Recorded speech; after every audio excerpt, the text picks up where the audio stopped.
बिहार में 18वीं विधानसभा का पहला सत्र सोमवार 1 दिसंबर 2025 से शुरू हो गया। 5 दिसंबर तक चलने वाले इस 5 दिवसीय सत्र में कई महत्वपूर्ण मामलों पर चर्चा और निर्णय लिए जाने की संभावना है। पहले दिन विधानसभा के सदन में नवनिर्वाचित विधायकों को शपथ दिलाई गई। विधानसभा के प्रोटेम स्पीकर नरेंद्र नारायण यादव ने विधायकों को उनके कर्तव्यों के प्रति शपथ दिलाई। सबसे पहले शपथ लेने का अवसर बिहार के उप मुख्यमंत्री सम्राट चौधरी को मिला। सम्राट चौधरी तारापुर विधानसभा क्षेत्र से निर्वाचित हुए हैं। इसके बाद उप मुख्यमंत्री विजय कुमार सिन्हा ने लखीसराय विधानसभा क्षेत्र से जीत के बाद विधायक के रूप में शपथ ग्रहण की। इस सत्र की शुरुआत मंत्रियों के शपथ ग्रहण से हुई। प्रोटेम स्पीकर ने सबसे पहले मंत्रियों को शपथ दिलाई।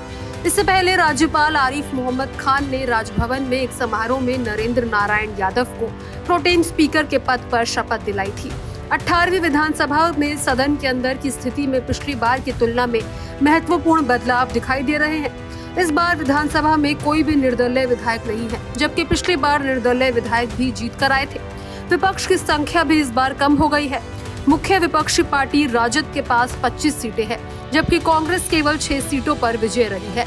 इससे स्पष्ट होता है कि विपक्ष की स्थिति पिछली बार की तुलना में कमजोर हुई है। वहीं सत्ताधारी गठबंधन में सबसे बड़ी पार्टी बीजेपी बनी है। मुख्यमंत्री नीतीश कुमार के नेतृत्व वाली जनता दल 85 विधायकों के साथ दूसरी सबसे बड़ी सहयोगी पार्टी के रूप में उभरी है।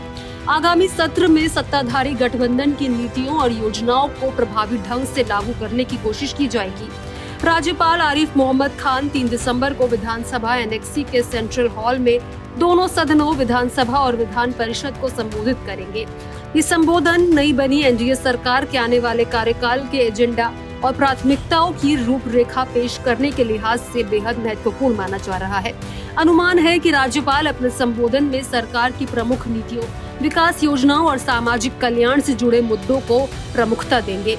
6 और 11 नवंबर को हुए 2 चरणों के विधानसभा चुनाव में एनडीए ने कुल 202 सीटों पर जीत हासिल की है। वहीं विपक्षी महागठबंधन केवल 35 सीटों पर सिमट गया, जिसमें से 25 सीटें आरजेडी ने जीती।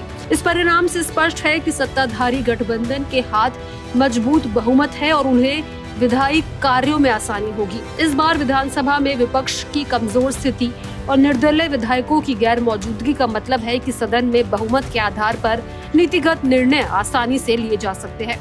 इसके साथ ही ये भी देखा जाएगा कि विपक्ष अपने रणनीतिक कदमों के माध्यम से किस तरह से सरकार को संतुलित और जिम्मेदार बनाता है। नवनिर्वाचित विधायकों की शपथ ग्रहण प्रक्रिया एक पारंपरिक और औपचारिक कार्यक्रम के रूप में संपन्न हुई। विधायकों ने संविधान के प्रति वचनबद्धता व्यक्त की और जनता की सेवा करने की प्रतिज्ञा ली। शपथ ग्रहण समारोह में विधानसभा के वरिष्ठ सदस्य, मंत्रिमंडल के सदस्य और विभिन्न राजनीतिक दलों के प्रतिनिधि मौजूद रहे। इस प्रकार बिहार की 18वीं विधानसभा का सत्र शपथ ग्रहण के साथ औपचारिक रूप से शुरू हो गया है। आने वाले दिनों में सरकार की प्राथमिकताएं, विधायी कार्यों की रूपरेखा और विकास योजनाओं का ऐलान विधानसभा में किया जाएगा। बिहार की राजनीतिक दिशा और राज्य के विकास की योजनाएं इस सत्र में स्पष्ट रूप से आकार लेने की संभावना है। अब इसको लेकर आपकी क्या राय है, कमेंट बॉक्स में जरूर शेयर करें।